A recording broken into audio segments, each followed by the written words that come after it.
não queria falar isso, mas faz tempo, novamente, que eu não prego, né?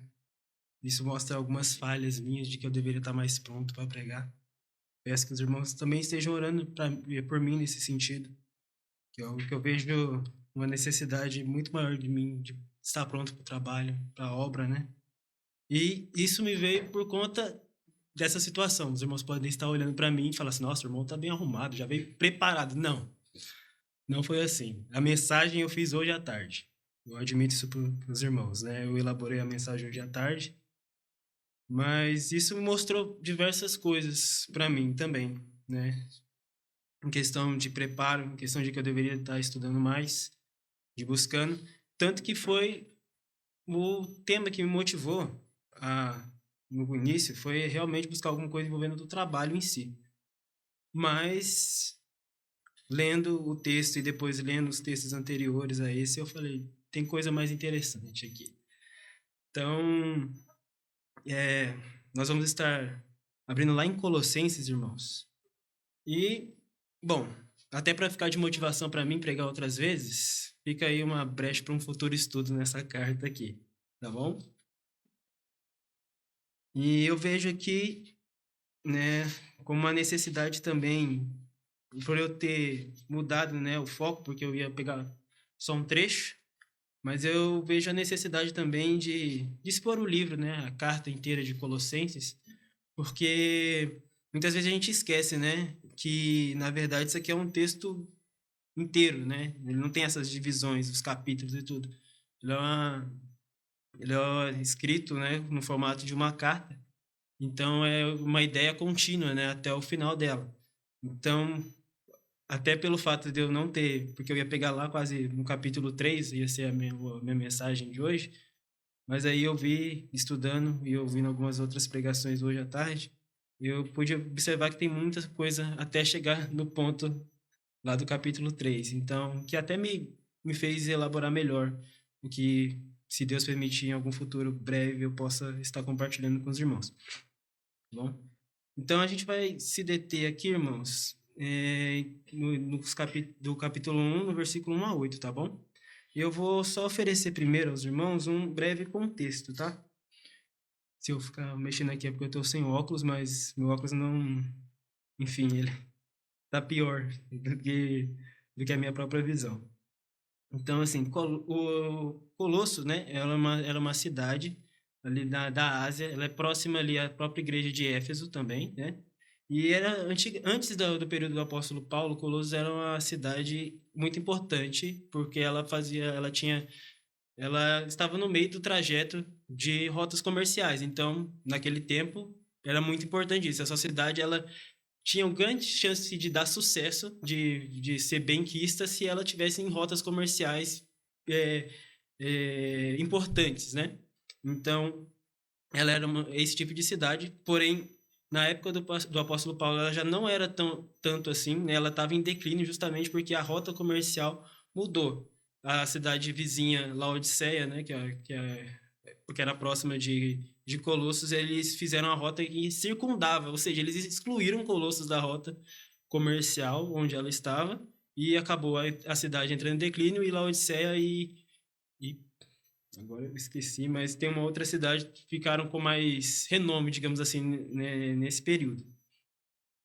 Ela também, né, um pouco mais de contexto, ela se encontrava às margens do rio Lico, né, um rio ali próximo, e só para dar uma noção de qual era essa cidade, né, no caso.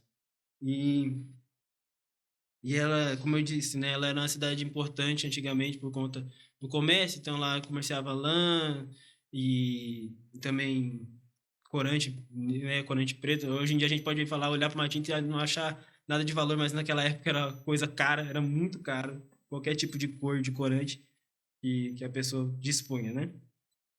E o Colossos, irmãos, ela era composta principalmente por gentios, né, uma cidade gentílica, porém ela também tinha um assentamento de judeus ali. Tanto que essa é uma coisa que nós podemos perceber até pela própria igreja de Colossos, né, que provavelmente era formada por judeus e gentios naquela época, e também por outros elementos que vão ser abordados mais um pouco mais para frente, mas que é um dos motivadores de Paulo ter escrito essa carta para eles, né? Que era algo que é conhecido como a heresia dos Colossenses, né? Por conta de alguns motivos que eu vou citar mais para frente do porquê que ela não tem tipo um nome específico, é só conhecido como heresia dos Colossenses, né? Então, nós vamos estar fazendo a leitura aqui do texto, né, de 1 a 8, e depois a gente vai meditando mais um pouco, tá bom? Vamos lá, Colossenses 1, de 1 a 8. Paulo, apóstolo de Jesus Cristo, pela vontade de Deus, o irmão Timóteo, aos santos e irmãos fiéis em Cristo, que estão em Colossos, graça a vós e paz da parte de Deus, nosso Pai, e do Senhor Jesus Cristo. Graças damos ao Deus e Pai de nosso Senhor Jesus Cristo, orando sempre por vós. Porquanto ouvimos da vossa fé em Cristo Jesus e do amor que tendes para com todos os santos, por causa da esperança que vos está reservada nos céus, da qual já antes ouvistes pela palavra da verdade do Evangelho, que já chegou a vós, como também estás em todo o mundo. Já vai frutificando, como também entre vós, desde o dia em que ouvistes e conheceste a graça de Deus em verdade. Como aprendeste de Epáfras, nosso amado conservo, e para vós é um fiel ministro de Cristo, o qual nos declarou também o vosso amor no Espírito. Né? Uma, uma outra coisa que é interessante observar é que Colossos ela não foi começada por Paulo.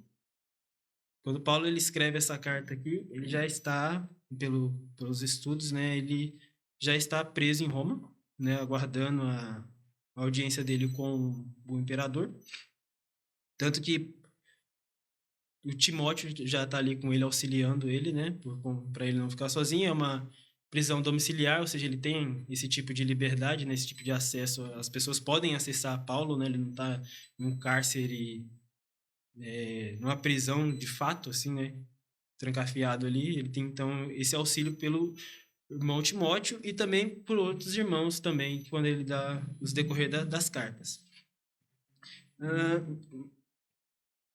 E Paulo, né, como sempre, ele se apresenta aqui, né, como ele normalmente faz em todas as cartas dele, né? Ele fala o seu nome e depois ele atesta a sua autoridade como apóstolo. A gente sabe que o porquê dele fazer isso não é assim, nossa, vou só colocar meu título aqui aleatoriamente. Ele atesta a autoridade dele porque era algo que era constantemente colocado à prova, né? Muita gente duvidava dessa autoridade de Paulo, então ele colocava aqui para lembrar que ele está ali por vontade de Deus. Ele é um apóstolo de Jesus Cristo por vontade de Deus. É isso mesmo que ele diz aqui nesse versículo, né? E ele cita Timóteo, que é como eu falei, que estava ali o acompanhando nesse momento de cárcere, né?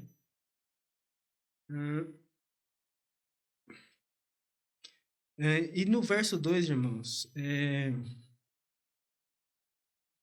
a gente tem uma coisa interessante aqui, que fala aos santos irmãos fiéis. É engraçado, porque, assim, é o termo que a gente usa, a gente vê a palavra santo hoje em dia, a gente atribui a uma coisa, por conta do catolicismo, a gente atribui a pessoas perfeitas, né, que o catolicismo defende, né? Mas não é bem isso, né? A gente sabe que santos, pelos estudos que a gente tem, santos significa separados. Então, não seria incomum eu chegar e falar o santo irmão Daniel, o santo irmão Victor Ferro, o santo irmão Marilza, a santa irmã Melissa, pecadores, mas santos ainda, separados. É isso que significa, né? A gente tende a não usar por conta da forma como a palavra é atribuída hoje, né? Que é como se fosse um sinônimo de perfeição, mas não é isso, né? Como eu disse. Ela significa que você é separado. Ela, na verdade, ela até atesta que você é um pecador ainda também, né? Você é só separado. Separado por quê? Porque Deus te salvou.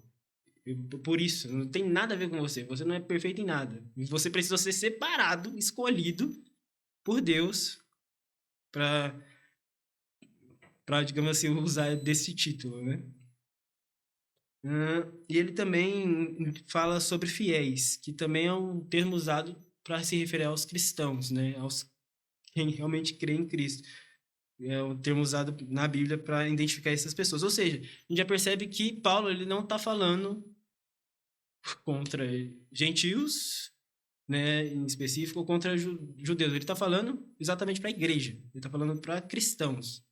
Ele diz aqui, né? A gente muitas vezes algumas mensagens acaba tirando isso, né, colocando como se fosse uma mensagem para os não cristãos, mas pelo menos nessa carta aqui a mensagem é diretamente aos cristãos, né? Como a gente vai ver seguindo aqui, a forma como até o apóstolo Paulo ele continua na carta.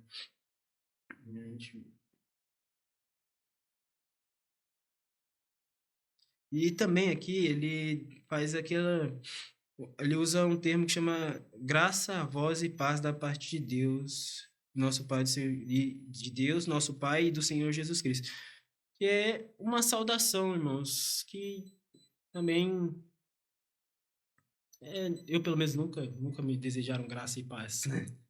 Eu posso falar isso com toda a segurança, porque mas é algo, é um desejo genuíno, né? A gente vê que Paulo ele escreve isso aqui realmente desejando que essas bênçãos de Deus sejam derramadas a esses irmãos, né? Então, não é que ele, vou escrever aqui para estar bonitinho, né? Para ficar, nossa, o texto ficar mais bonito. Paulo escreveu muito bem, mas não era isso o intuito dele. Ele realmente estava ali desejando esse tipo de coisa a esses irmãos, a graça e a paz por parte de Deus, né? E do Senhor Jesus Cristo. Hum. Ele, no verso 3, né, ele fala, graças damos ao Deus e Pai de nosso Senhor Jesus Cristo, orando sempre por vós. E aqui, irmãos, de acordo com o MacArthur, no seu comentário, essa designação, né, de falar graças ao Deus e Pai de nosso Senhor Jesus Cristo, ele diz assim, que essa designação costumava ser usada para mostrar que Jesus era um em natureza com Deus.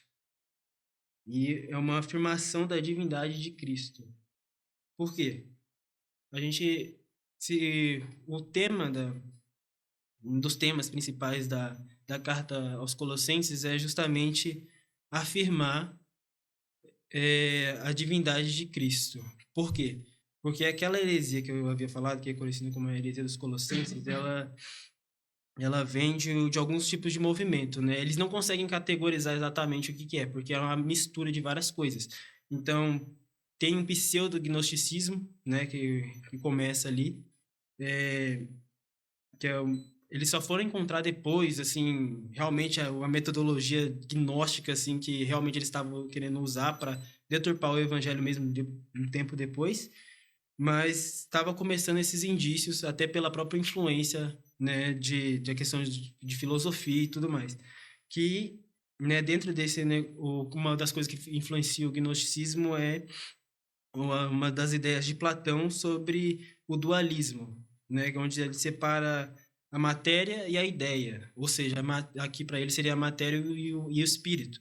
Então, a matéria em si ela é ruim, e, e a ideia, o espírito é bom. Então eles pregam que, por exemplo, você tem que mortificar a sua carne, porque dela não tem nada de bom. Você deve desprezar para que seu espírito assim alcance vai alcançando até chegar à salvação total, por assim dizer. Então, mais ou menos esse tipo de ideia que eles estavam tendo lá por conta dessas influências, né? E que tem até uma outra parte, né, que chama o pleroma, que é justamente a plenitude. É algo parecido, eu não consegui não fazer essa analogia, mas é algo parecido com o budismo, né? Onde você vai alcançando um nível de iluminação até chegar no nirvana. No budismo é isso. Mas aqui você também abstém-se do corpo, né? Se abstém do corpo, dos seus desejos e tudo mais, e você vai para isso com o objetivo de apaziguar outros espíritos intermediários ali, e com isso você conseguir alcançar Deus. Ou seja, é uma ideia totalmente do homem, né? Antropocêntrica, né? Que o homem ele sempre quer falar assim, não, eu tenho que ter uma participação aqui, eu tenho que ter um pezinho, no mínimo que seja. Então, essas é uma das ideias que estavam, né, florescendo ali por conta desse tipo de influência. Também tinha a questão da influência do legalismo judaico, ou seja, novamente eles falavam que os colossenses ali, aqueles irmãos, eles tinham que se circuncidar, eles tinham que se fazer as festas, seguir a tradição judaica, novamente só para reforçar toda essa ideia de construção de que eles têm que fazer alguma coisa para atingir a salvação, né?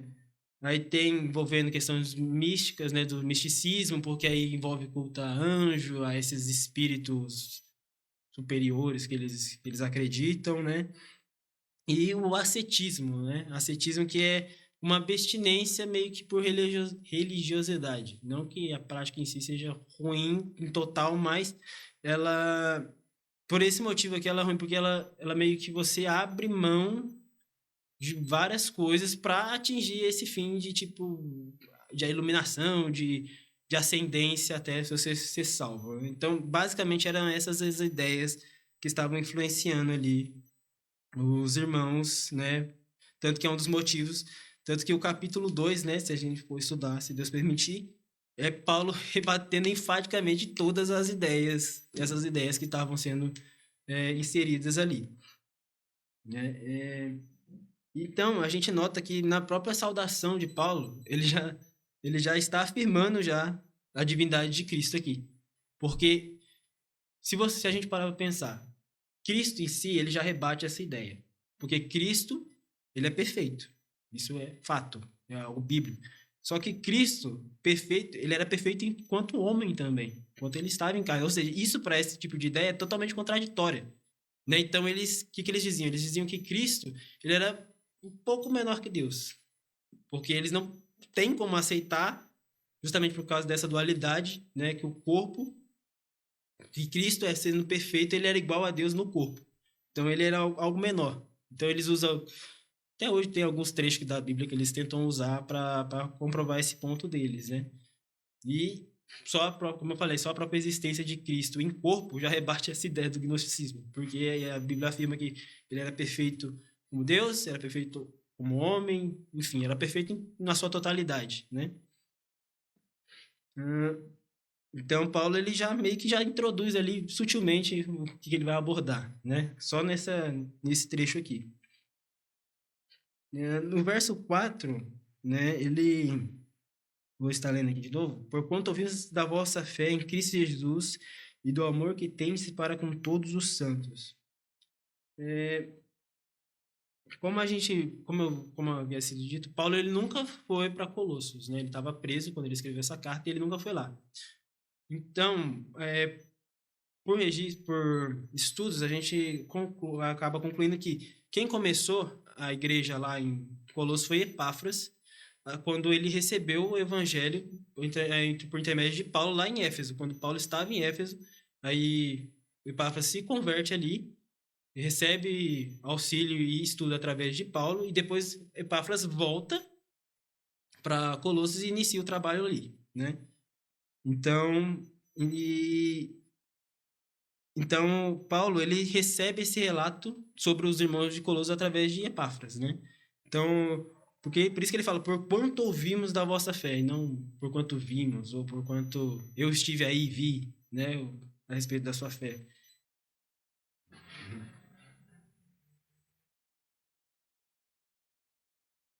E a gente vê que ele atesta a respeito da fé, através desse relato de Epáfras, né, que a fé deles é verdadeira, porque logo em seguida ele já demonstra um fruto do Espírito, né, que ele fala, e do amor que tendes para com todos os santos. Ora, se você não é salvo, por que você vai amar alguém, um cristão? Não faz sentido. Então, isso é algo que vem, né? O amor que a gente tem um para com os outros é algo derivado da nossa própria salvação, né? O amor que a gente sente pelo irmão, o carinho, o zelo, tudo isso vem da salvação, né? É um dos frutos da nossa salvação. Então, por conta do relato, Paulo, ele atesta, né? Ele atesta isso como um fato e a respeito desses irmãos.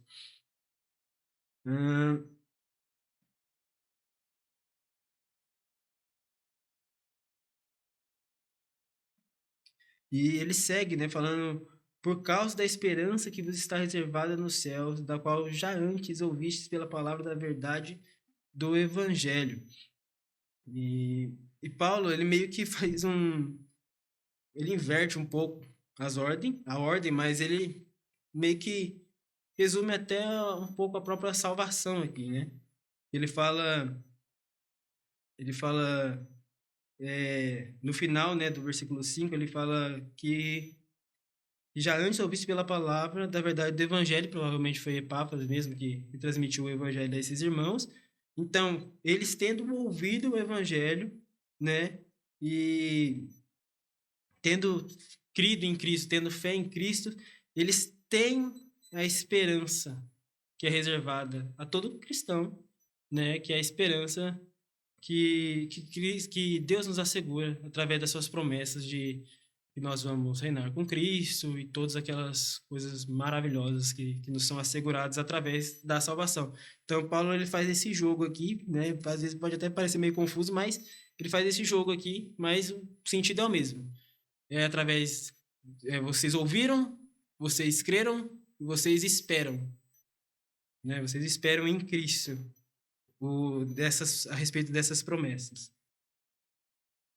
E Paulo, ele nesse trecho aqui, ele parece estar muito feliz, ele parece realmente alegre por estar conseguindo se comunicar com os irmãos e atestar essas coisas que foram ouvidas foram transmitidas por Epáfras, né? E ele fala ele se alegra também pelo fato do evangelho não ter só chegado naqueles irmãos, mas sim em todo mundo. E quando Paulo fala em todo mundo, é todo mundo conhecido naquela época, tá? Então, são o mundo limitado pelo Império Romano, digamos assim. Até onde o Império Romano se estendia, o evangelho estava sendo pregado, né? Então, ele demonstra muita alegria, né, pela forma como ele trata isso aqui e vê e que ele já atesta que já tem frutificado. Não é só uma palavra que só a palavra está sendo pregada, não, mas ele atesta que tem frutificado não só nesses lugares onde a palavra está sendo pregada, mas nos próprios irmãos. Eles já têm frutos atestando que a palavra está sendo pregada e está tendo efeito, né? E ele fala que desde o dia em que ouvisse e conhecesse a graça de Deus em verdade, ou seja, desde este momento que eles ouviram, ele já tem frutificado, já tem mostrado as boas obras, né, que vêm com a conversão. E aqui a gente tem a primeira citação do Epáfras, né, que fala assim no versículo 7, como aprendeste de Epáfras, nosso amado conservo, e para vós é um fiel ministro de Cristo. E que, como eu disse, ele é o provável fundador, né, da igreja. Foi ele provavelmente que iniciou o trabalho ali, vindo de Éfeso, depois de passar um tempo com Paulo. E por alguns estudos também, ele que procura, né, Paulo. Ele vai até onde Paulo está, né, na prisão, relata todas essas coisas. Provavelmente ele já relata o que está acontecendo a respeito dessas influências, provavelmente buscando o próprio auxílio de Paulo a respeito do como ele deveria tratar o que estava acontecendo ali. E, e é interessante a gente observar aqui que Epáfras, ele, né, a gente pode dizer que ele era um discípulo de Paulo, mas Paulo, quando ele fala sobre ele coloca assim, nosso amado conservo.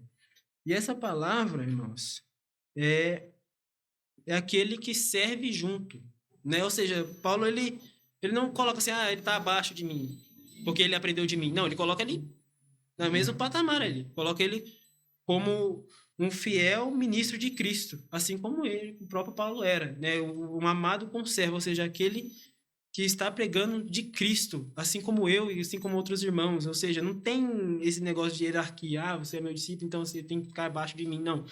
Ele mostra o amor até dele pelo próprio Epáfras ali, né? E, e coloca nesse mesmo, digamos assim, nesse mesmo nível, né? O trabalho de Epáfras. Que se a gente olhasse por olhos humanos, comparar com o que Paulo fez, Epáfras é só de uma igreja.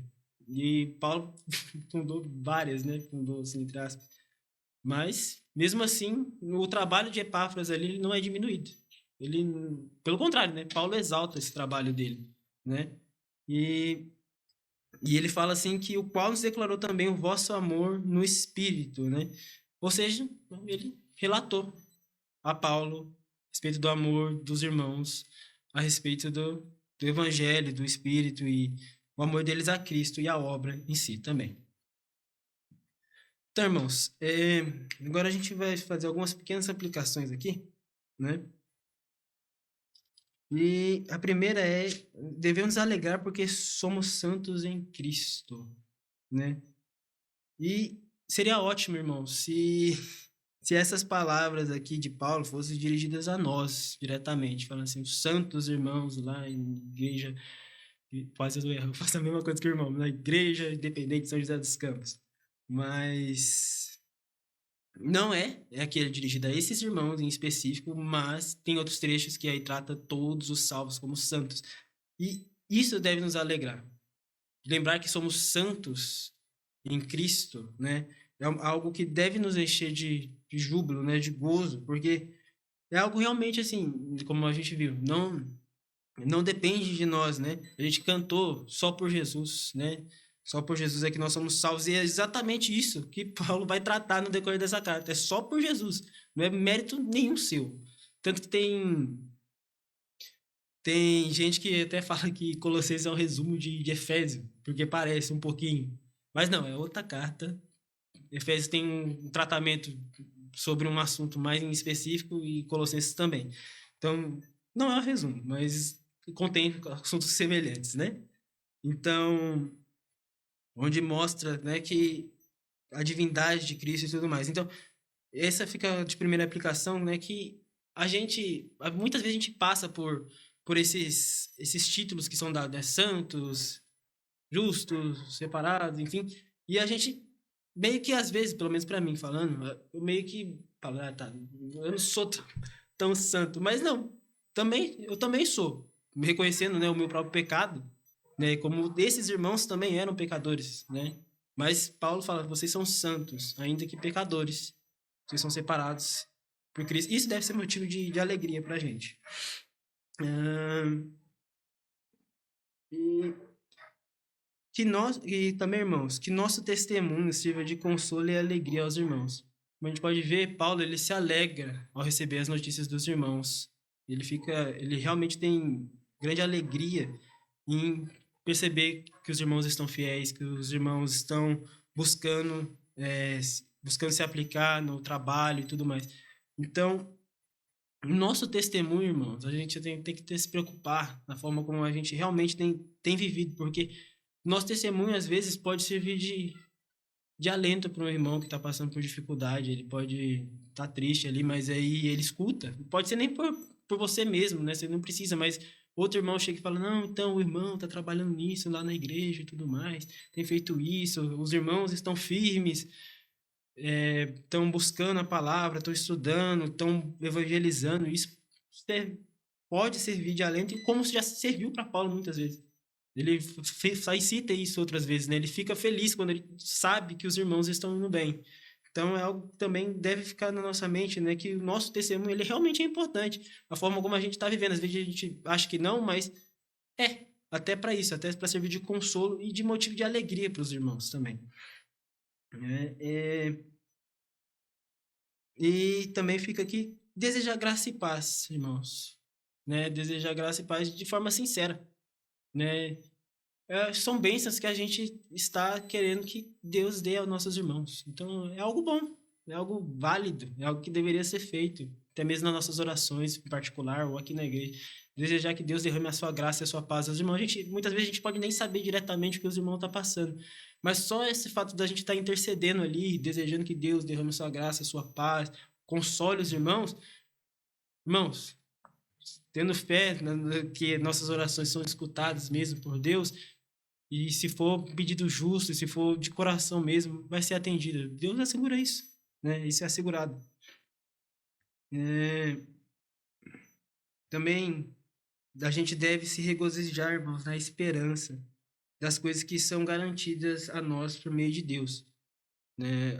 A gente existe, eu acho muito bonito né, aquele trecho que fala, ele fala sobre amor, né, lá em Coríntios, mas que ele fala sobre a fé, a esperança e o amor, e o maior desses é o amor. E eu, e eu meditando sobre isso do porquê, né, que o amor ele é maior que esses dois. É porque a fé, assim que Cristo voltar, a gente não vai precisar mais ter, porque ele está aqui. A esperança a gente não vai esperar, porque já vai ser tudo concreto. E o amor é o que vai restar, porque a gente vai amar todo, vai amar a Deus e amar os irmãos ali, vai ser o convívio que a gente vai ter. Mas é justamente isso, irmãos, a esperança que a gente tem que ter de que esse dia vai chegar e ele é garantido. É o que deve motivar a gente, é o que deve deixar a gente alegre para trabalhar, né? Objetivando essas coisas, não ficar preso, né, neste mundo, nas coisas desse mundo, assim, que eu sei que às vezes, falando por mim mesmo, é complicado, é difícil, às vezes parece que o mundo está querendo te puxar para longe, mas a gente deve lembrar da esperança, né, lembrar da esperança que tudo isso aqui vai passar, você tá lá estudando para prova toda hora, de ter trabalho e um monte de outras coisas, mas se você lembra do que realmente importa no fim, eu garanto que, pelo menos para mim, me traz uma calma. Eu falo, beleza. Isso aqui é só nesse momento, me esforço aqui, mas tem algo melhor me esperando no futuro. Também, irmãos, é, uma outra aplicação é a questão do evangelho. Quando Paulo ele fala que também está em todo o mundo, e a gente reflete sobre como que era a pregação do evangelho naquele tempo, a gente não faz nada disso. Porque parece que o evangelho tem regredido em questão de pregação. Parece que tem diminuído. Pelo menos é a impressão que eu tenho. Né? E a gente olha esses irmãos, não tinha internet, não tinha avião, não tinha carro, não tinha nada. Era a palavra. Eles tinham que ir pregar numa cidade com risco de ser morto. Né? Não que não tenha irmãos que tenham esse risco também, mas era muito mais difícil. E mesmo assim, Paulo fala que em todo o mundo, o evangelho, o mundo conhecido ali, ou seja, é muito grande, é a Europa inteira, irmãos. É a Europa e Ásia, basicamente, o Império Romano, é muita coisa. Estava sendo conhecido e estava frutificando, e a gente, com todos esses recursos, a gente às vezes não coloca nenhum um versículo da Bíblia no nosso status, né, do WhatsApp ali. Não coloca nenhuma passagem bíblica. Ah, por quê? Aí eu não sei, cada um tem seu motivo para não fazer isso. Mas às vezes até, né, para ocultar mesmo, vai falar, não quero causar, ver um tipo de discórdia, eu tenho um amigo ali que não é muito cristão, não quero incomodar ele, enfim. Mas é algo que a gente deve observar, né, do porquê. O evangelho, mesmo com tantos recursos que poderia ser usado, né, para a graça de Deus, a gente não usa, né? A tecnologia, ela é boa, dependendo da forma como você usa ela. E ela pode ser horrível, também dependendo da forma como você a usa.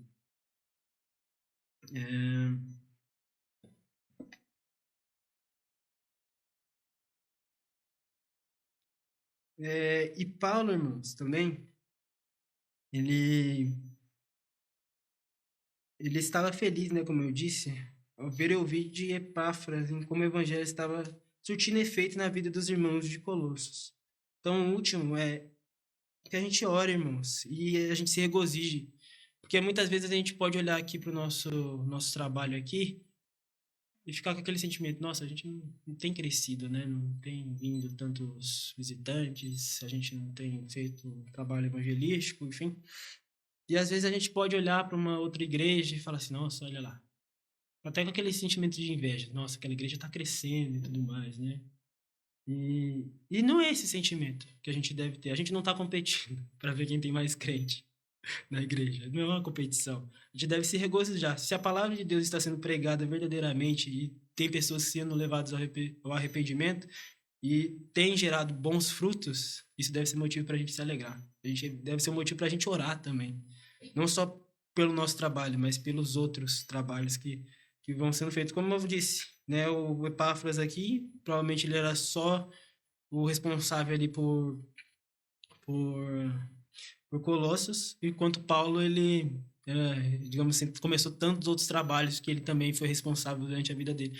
Mas mesmo assim, Paulo ele não diminuiu o trabalho. E ele se alegrou ao ver que o trabalho estava crescendo. Ele não quis rebaixar o Epáfras nem nada. Ele, pelo contrário, ele ficou realmente feliz e que, digamos assim, as conquistas, né? As conquistas, assim, entre aspas, dos nossos irmãos, do trabalho dos nossos irmãos, possam nos alegrar e também motivar, para que a gente possa também estar dando o nosso melhor trabalho aqui na nossa igreja também. Meus irmãos, essa é a mensagem que eu preparei pela graça total de Deus. Tá bom? Então, espero que tenha sido útil, assim como foi para mim. E, bom, espero ter outras oportunidades de continuar destrinchando mais essa carta que é tão maravilhosa para nós. Amém?